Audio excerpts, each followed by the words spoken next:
is going to be lateral C-spine. I'm going to start with a 10 by 12. Oh, goodness. In the wall, Bucky.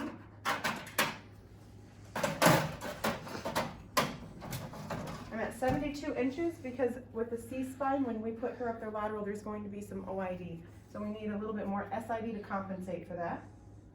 So 10 by 12 at the wall, or at the collimator box at the 72 inch mark, not the 40. I'm just going to line that up so I can go ahead and put my markers in there.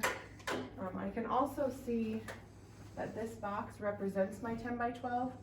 So I'm going to put my markers down in the bottom corner with a left and an arrow. Okay, go ahead and put your left side up against there. I'm going to give Janelle the sandbags to use to pull her shoulders down. And put those on your wrists. Thank you. When we find the central ray, I'm going to put the top of the light about an inch above EAM. I have the top of the light about an inch above EAM. And I'll line that up.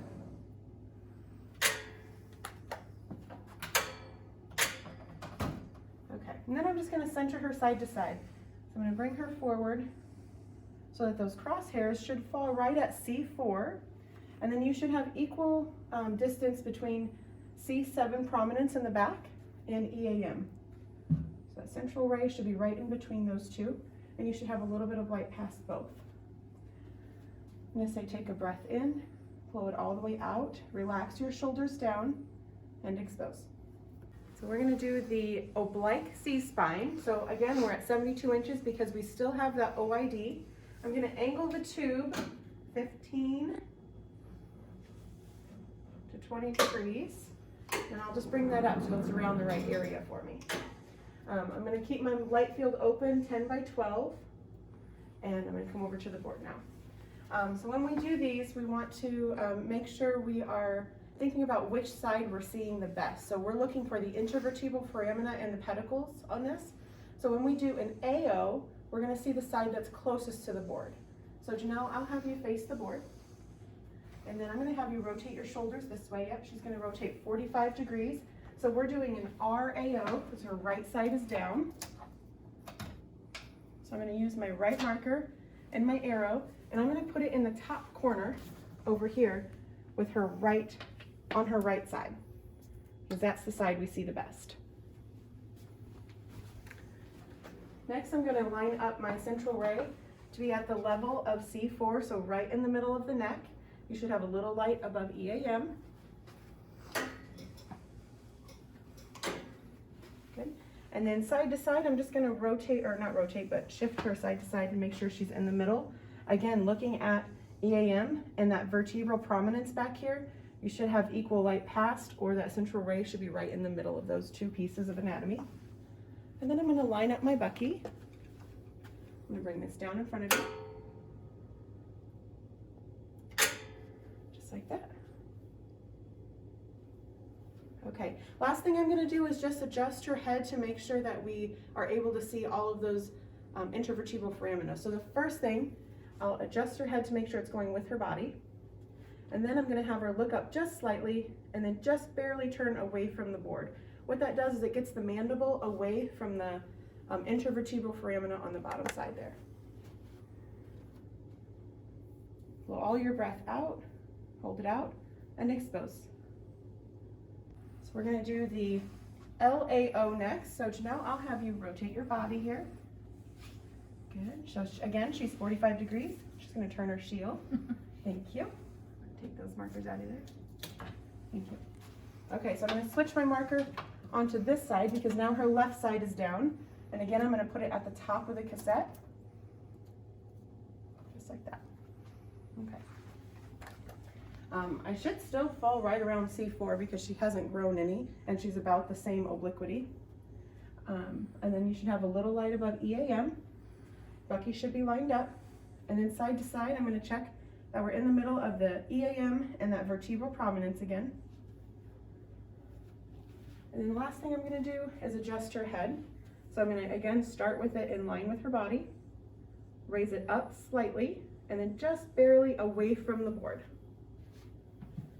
Blow all your breath out, hold it out, and expose.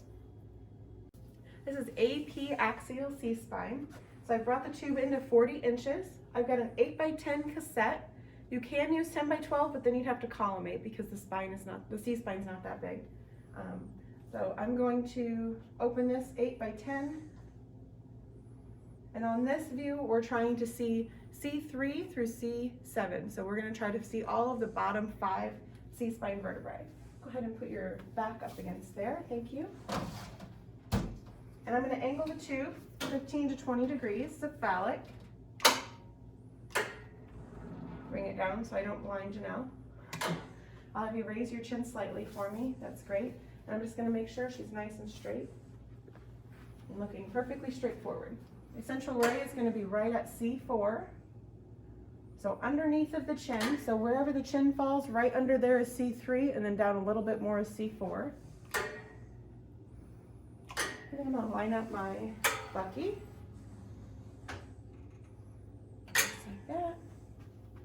Center her a little bit better. Good. And then I'm going to put my markers in here. This is her right side. Just going to put it right next to her here. If you have a lot of light past her, you can collimate just a little bit side to side. Got a little extra on her, so I'm going to go ahead and collimate. Just like that. Blow all your breath out, hold it out, and expose. So the next one's called the open mouth view of the C-spine, or the A&A for the atlas and axis, to see the top 2 vertebrae of the C-spine. So I've taken my angle off, and I'm going to collimate 6x6. I'm going to go ahead and line that up so I can put my markers right in the light. Just along the edge, either edge is completely fine. So for this one, I would have Janelle open her mouth really wide, but what I'm going to do is have her take down her mask, and I'm going to step away and kind of guide her through talking. So, Janelle, can you put your back up against there? Right in your face, right? Okay. Go ahead and take your mask down. Open your mouth really wide. We're going to try to line up the mastoid process with the bottom of the top teeth. I think she's actually really good position right here. And then the light field is going to go right in the middle of the open mouth. And then we would line up the Bucky from there. That looks awesome. So for the swimmer's view, this view can be used for C-spine and T-spine. For T-spine, it is one of the routine views. And for C-spine, we only have to do it if we can't see that space between C7 and T1. So I'm going to go ahead and show you how to do that. I've got an 8x10 cassette in here, and I'm going to open my light field 8x10, and I'll put my markers at the bottom, in front. All right, Janelle, can you put your left side up against that board? Good. And she's got our shield on the side here. I'm going to go ahead and bring this down just closer to the area that I think we need.